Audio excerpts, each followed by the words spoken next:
de Yaoundé. Bien le bonjour, docteur. Bonjour, madame. Je suppose que vous allez bien ce matin. Oui, ça va très bien. D'accord, docteur, on va parler du trouble bipolaire. Oui. C'est quoi le trouble bipolaire? En fait, le trouble bipolaire est une pathologie mentale chronique oui, qui fait partie des troubles de l'humeur. Et elle est caractérisée par deux pôles, comme le terme bipolaire l'indique. Oui. Le pôle dépressif, ça veut dire que le patient parfois peut faire des dépressions mentales.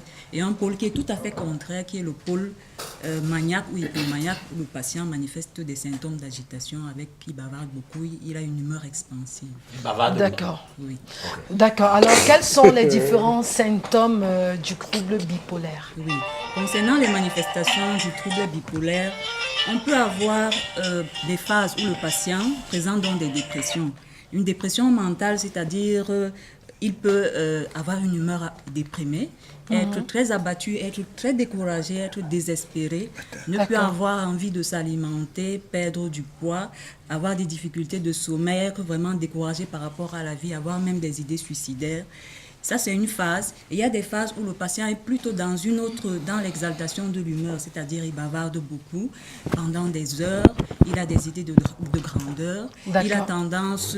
Les idées de grandeur, un petit exemple. Par exemple, je suis le président de la République, je suis capable de faire des choses qui sont inimaginables. C'est vraiment ça, des idées de grandeur. D'accord, genre oui. Je vais me prendre une Chevrolet comme ça. Ah, par exemple. D'accord. Oui. Et parfois, le patient fonctionne tout à fait normalement. Donc, il y a des phases où il présente ces crises-là. Et puis, il y a des phases où il est tout à fait normal. Il travaille, il fait un certain nombre de choses. Oui. D'accord. Et généralement, c'est dû à quoi? Concernant les facteurs qui sont les causes du trouble bipolaire, on ne peut pas incriminer un facteur précis.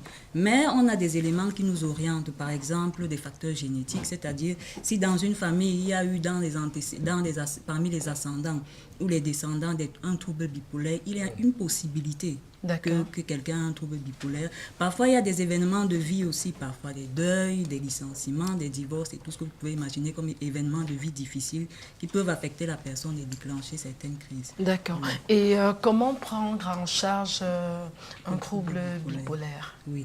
Concernant la prise en charge du trouble bipolaire, en ce qui concerne les médicaments, vraiment, il y a le traitement de fond est constitué par ce que nous appelons des thymorégulateurs avec d'autres traitements d'appoint.